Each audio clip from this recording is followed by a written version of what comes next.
Alright everyone, how's it going? I made a video not too long ago where I was shooting my SD9VE outside of my backyard at like a couch or something like that. And it wasn't really a review or anything, it was just me showing off my new gun kind of thing and just showing what it looked like. And some time has passed since then and kind of came across some things I found interesting that I was kind of looking to do and went along and did it. And before I get into that, I just want to say that both these weapons have been safety checked. Their magazines are in, but there's nothing loaded, there's nothing in the chamber. But me recording with one hand and working with another, I can't just be like, yep, see, it's clear, blah blah blah, this and that. You'll just have to trust me, and whether you do or not, I really don't care. I mean, these could be fully loaded, and if I wanted to shoot my desk, that's not your problem. You're not gonna get hit. But anyways, I've come across things where people were painting their own firearms with stuff like Alumahide, Duracoat, Cerakote, and other things like that. Lots of people were using those professional spray guns or airbrushes. I don't have anything like that, but I was wanting to paint my own gun. So I looked into cheap ways. I mean, it's a cheap gun. This is the Smith & Wesson SD9VE. These are the exact same gun. Exact same. And I got them $300. Not for both, oh goodness. $300 like each. So I'm like, cheap gun, why not do a cheap job? I could do an expensive job, you know, make it last forever kind of thing, but $150 give or take for some place that's over an hour from me to do a job that'll take like over 2 weeks. I'm like, I'd rather save that $150. So this is what it looked like originally. The SD9VE, black polymer frame, stainless steel, silver slide, and it's okay looking, but I love FDE, like flat dark earth, two-tone, like black and some other earthy tone colors. There's no real reason for it other than I just like it. So I went ahead and did mine. This is my wife's, this is mine, and I'm sure you'll notice right off the bat that there's a texture to it. I don't know why the texture came out the way it did. I originally painted this once before, and I ended up stripping everything off of it. But when I painted it, it was with the same color right here. It's this one right here, Krylon's Cover Max Brown Boots Satin. And it came out really smooth. But because I had to send it into Smith & Wesson to get my sights replaced because it was shooting off, I had to strip everything because I didn't want them to be like, oh no, you painted it and that's what caused the issue. And it was nothing like that. So just for safety's sake, I stripped everything off. But it came out really smooth. This time, I was like, okay, well, I've seen lots of people use Krylon's Ultra Flat Camo. Boom, right there, khaki color. I'm like, okay, well, I've heard a lot of people like to use that one. It's got the Krylon Fusion.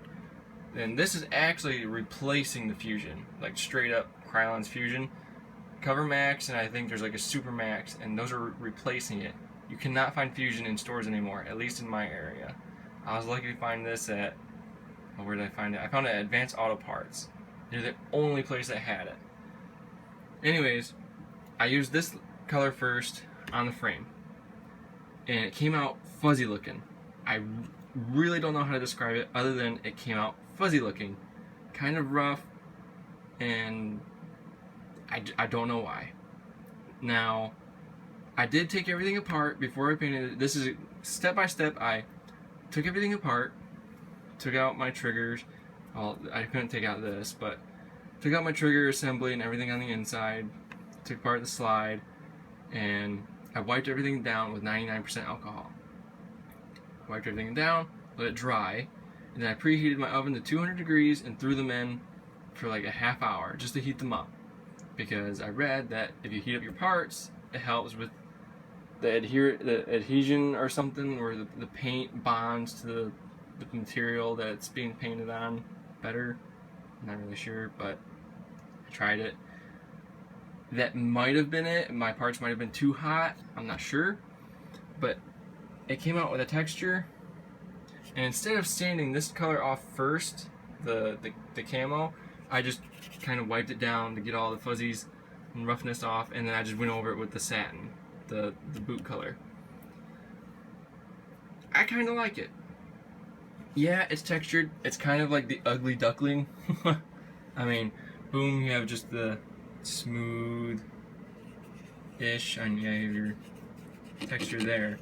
You have the smooth this and that, but I don't have to stipple anything.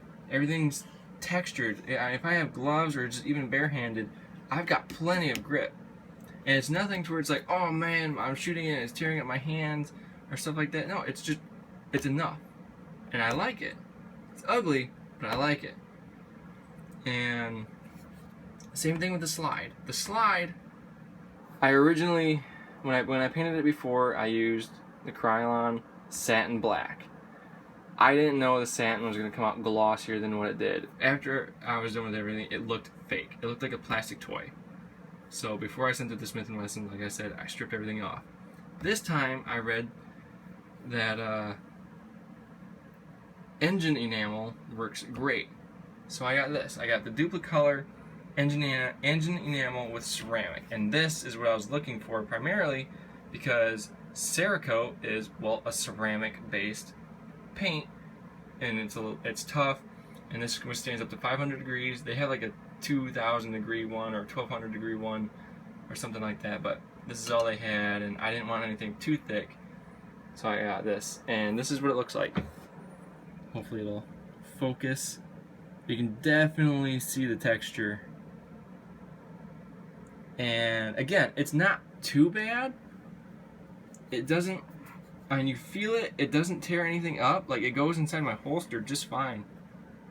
And it doesn't scrape, and I don't know if you can hear that, but it doesn't scratch. It might wear through over time. I mean, that definitely wouldn't surprise me. But I kind of like it. Like I said, it's ugly. It's definitely something you won't really see elsewhere, but I like it. And for this black, this is where I kind of really got out of hand in a way. I really wanted to add more two-tone, so I went really cheap. Bam. I used a Sharpie. Yes. I used a Sharpie permanent marker on my firearm. Hate all you want. Don't care. But what I did is I just went over it, and I actually liked the way it came out. It makes it look two-tone.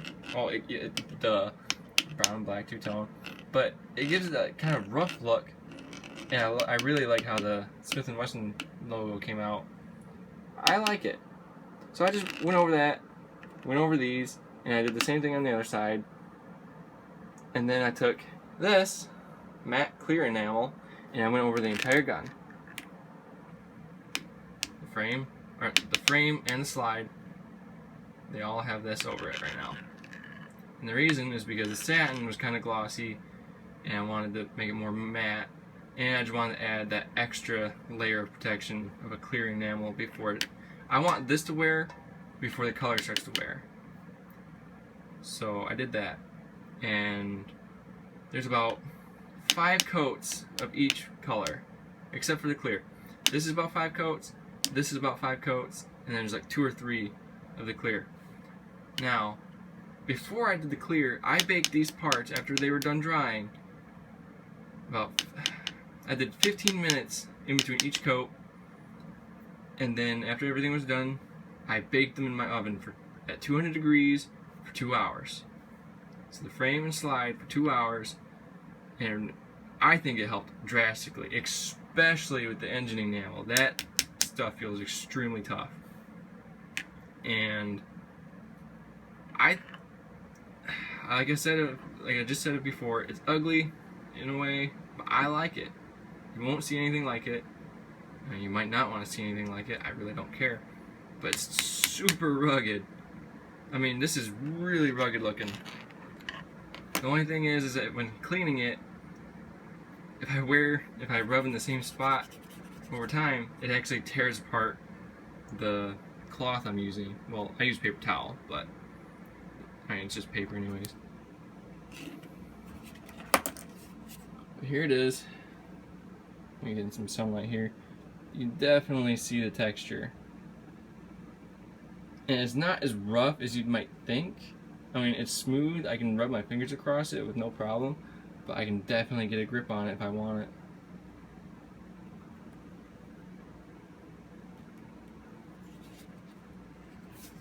And there are some chippings already. I'm not sure what that chip's from. I'm not too bothered by it. This I was expecting to chip just because that's a moving part. I did get some paint on my trigger because I added one extra coat after I put the trigger back in, and I just masked it off and I didn't do too well, but I'm okay with it. I'm not bothered by it.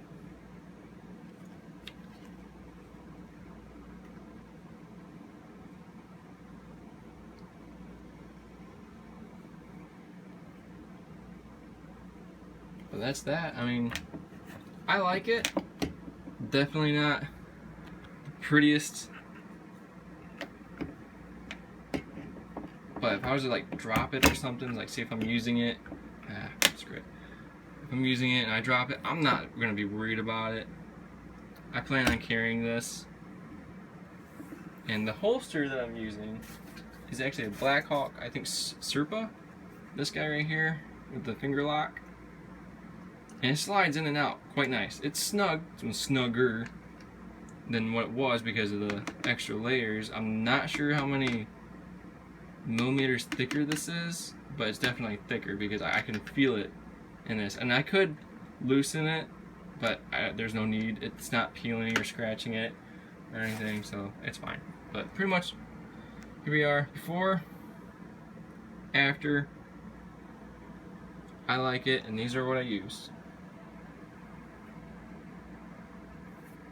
If you like it, I mean, hey, say you like it. If you don't like it, say you don't like it. Tell me why. I don't really care. Now, solvents wise, I got I hope I pronounced it right. Ballistol. Thank you, Hitchcock45.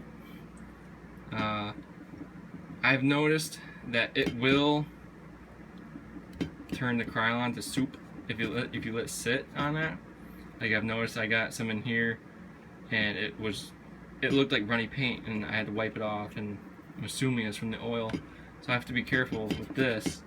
But on here, the engine enamel, that's fine. I mean, it says it's gas resistant and withstands heat, resistant to oil and fluids, so I think that should be fine. I mean, it's got oil in it and on it right now, and I'm not running into any issues. And I shot it a few times to break away any paint, and there are some chips right there, but I'm expecting it to where I'm expecting the paint to break in. So, but this is it. My SD9VE ultra textured at home paint job, rattle can, whatever you want to call it. I like it, really do. Probably won't see another one of these. Probably don't want to see one of these, but it's nice.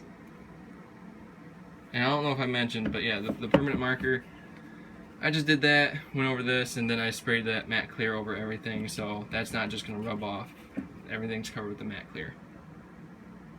So, there you are. Let me know what you think.